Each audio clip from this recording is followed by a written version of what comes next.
Shalom, selamat pagi jemaat Tuhan. Berjumpa kembali dalam doa pagi online. Mari masuk hadirat Tuhan.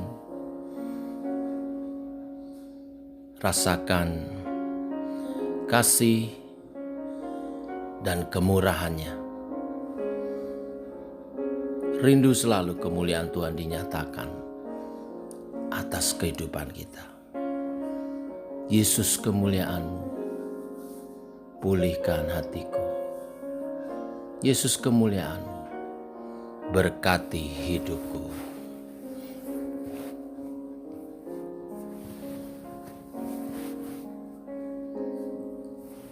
Yesus, kemuliaan-Mu, pulihkan hatiku. Yesus, kemuliaan-Mu, berkati hidupku. Yesus, kemuliaan-Mu, pulihkan hatiku. Yesus, kemuliaan-Mu, berkati hidupku. Segala pujian syukur bagi-Mu, Kau hadir dalam hidupku. Kini ku datang sujud di hadapan-Mu, memuji-Mu, menyembah-Mu. Yesus, ku menyembah-Mu.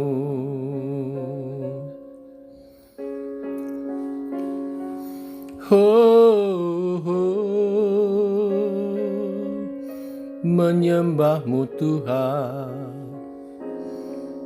dalam kemuliaan-Mu, dalam hadirat-Mu. Yesus, kemuliaan-Mu, pulihkan hatiku. Yesus, kemuliaan-Mu, berkati hidupku. Segala pujian syukur bagi-Mu, Kau hadir dalam hidupku. Kini ku datang sujud di hadapan-Mu, memuji-Mu, menyembah-Mu.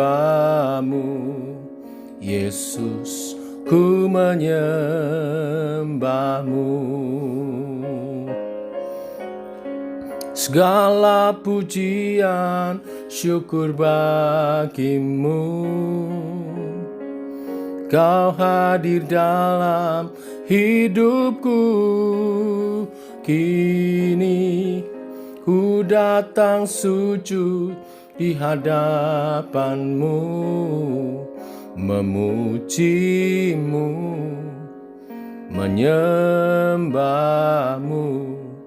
Yesus, ku menyembah-Mu. Yesus, ku menyembah-Mu. Yesus, ku menyembah-Mu.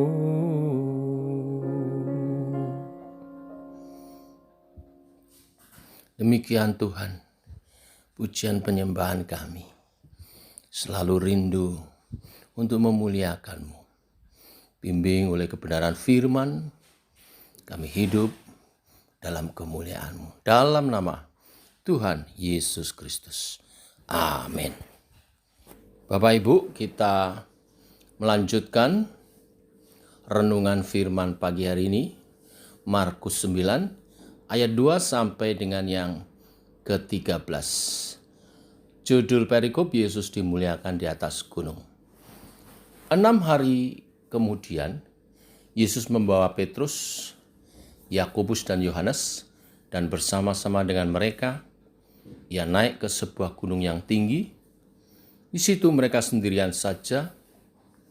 Lalu Yesus berubah rupa di depan mata mereka. Dan pakaiannya sangat putih berkilat-kilat. Tidak ada seorang pun di dunia ini yang dapat mengelantang pakaian seperti itu. Maka nampaklah kepada mereka Elia bersama dengan Musa. Keduanya sedang berbicara dengan Yesus. Kata Petrus kepada Yesus, "Rabi, betapa bahagianya kami berada di tempat ini. Baiklah, kami dirikan 3 kemah, 1 untuk engkau, 1 untuk Musa, dan 1 untuk Elia." Ia berkata demikian sebab tidak tahu apa yang harus dikatakannya, karena mereka sangat ketakutan.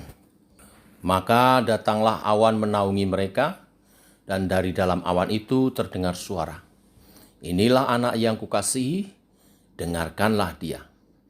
Dan sekonyong-konyong waktu mereka memandang sekeliling mereka, mereka tidak melihat seorang pun lagi bersama mereka, kecuali Yesus seorang diri. Pada waktu mereka turun dari gunung itu, Yesus berpesan kepada mereka, supaya mereka jangan menceritakan kepada seorang pun apa yang telah mereka lihat itu, sebelum Anak Manusia bangkit dari antara orang mati. Mereka memegang pesan tadi sambil mempersoalkan di antara mereka apa yang dimaksud dengan bangkit dari antara orang mati. Lalu mereka bertanya kepadanya, "Mengapa ahli-ahli Taurat berkata bahwa Elia harus datang dahulu?"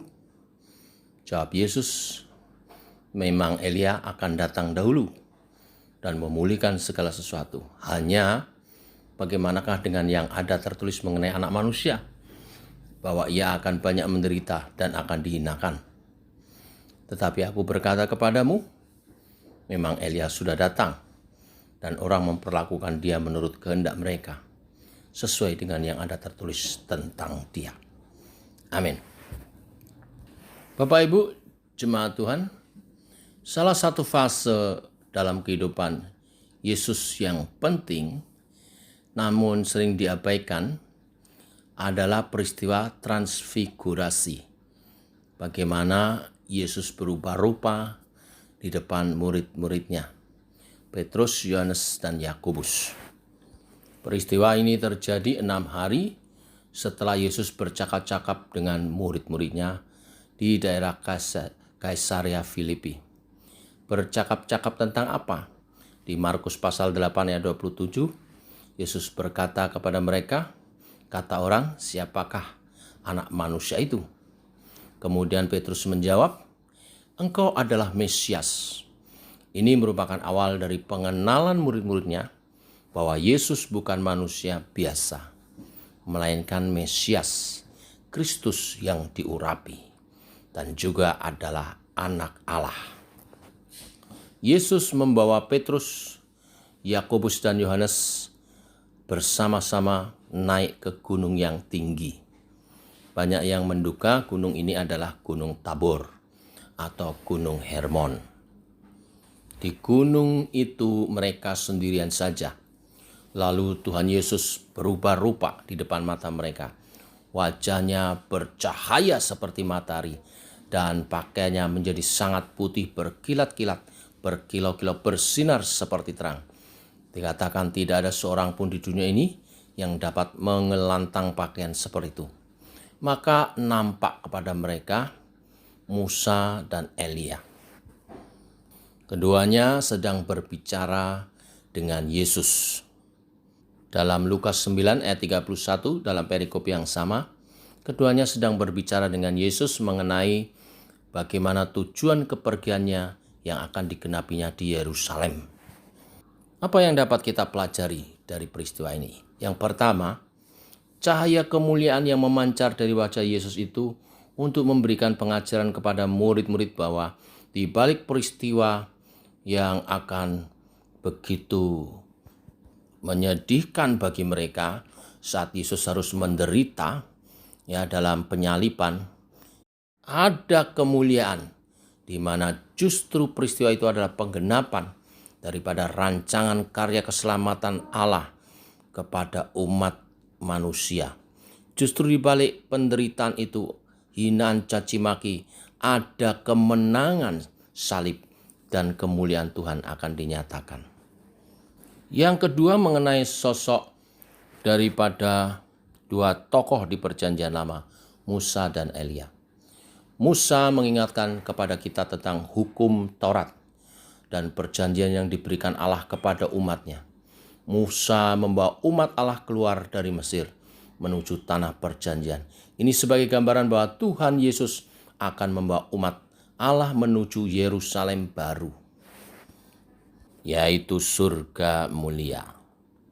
Sedangkan sosok Elia mengingatkan kepada pembaharuan perjanjian ketika umat Allah berpaling dari Allah, tetapi Allah tetap setia pada janjinya. Elia tidak mengalami kematian. Ia diangkat oleh Allah menuju surga. Ini menjadi gambaran bahwa Tuhan Yesus membawa hidup kekal bagi umat Allah. Tuhan Yesus akan membuka jalan bagi umatnya menuju surga. Selain daripada itu, dari cara menulis peristiwa transfigurasi ini, kita dengan mudah dapat melihat bahwa Yesus bukan sekedar seorang nabi akhir zaman. Dia jauh melebihi Musa maupun Elia.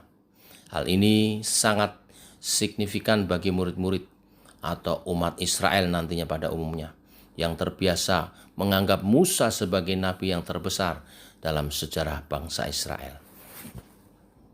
Bagian yang ketiga adalah ketika murid-murid melihat kemuliaan Yesus, mereka langsung merespon dengan berkata, "Betapa bahagia kami berada di tempat ini."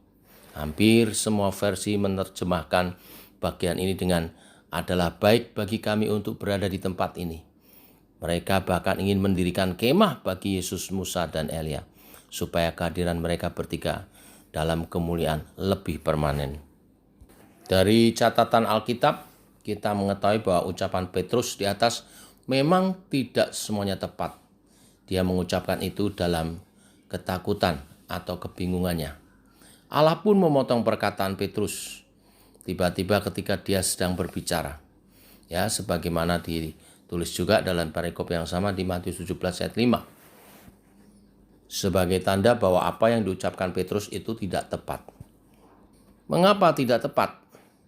Kesalahan ini bukan terletak pada keinginan Petrus dan teman-temannya yang ingin menikmati suasana yang begitu indah dan mulia itu terus-menerus bersama Yesus, Musa, dan Elia. Namun perkataan Bapa di surga dalam awan di ayat 7 dikatakan, "Maka datanglah awan menaungi mereka, dan dari dalam awan itu terdengar suara, 'Inilah anak yang kukasihi, dengarkanlah dia.'" Perkataan inilah yang mengingatkan kepada Petrus dan kawan-kawannya. Bukan mereka yang harus mengatur, mereka harus mendengarkan Yesus. Suara inilah yang membuat murid-murid langsung bergetar.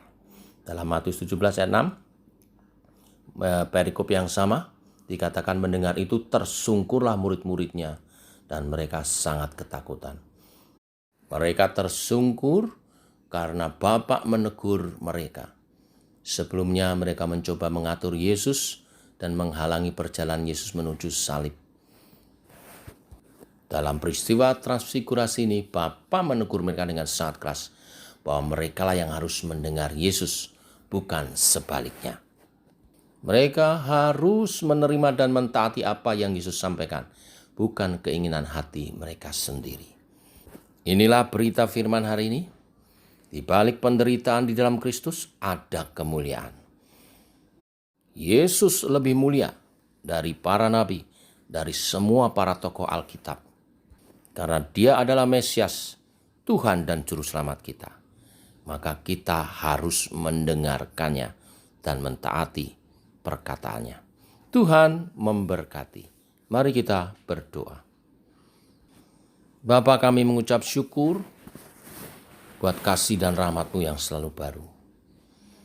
Demikian hari ini oleh kasih rahmat Tuhan, kami bangun dalam keadaan sehat dan Tuhan berkati dengan firman-Mu. Firman-Mu hari ini memperlihatkan kepada kami bagaimana kemuliaan di balik penderitaan. Maka kami harus tahan menderita sebagai umat Tuhan. Dan di balik segala penderitaan kami, dalam Yesus ada kemuliaan menanti. Karena Tuhan Yesus adalah pribadi yang termulia. Kami mau belajar mentaati setiap perkataan-Mu. Tolonglah kami, pimpin Allah Roh Kudus, untuk kami hidup dalam ketaatan akan firman Tuhan. Hari ini kami berdoa secara khusus mendukung bangsa dan negara kami Indonesia, pemerintahan. Kami berdoa sebagai umat-Mu, bersyafaat atas negeri ini. Kami berdoa memberkati bangsa dan negara kami Indonesia.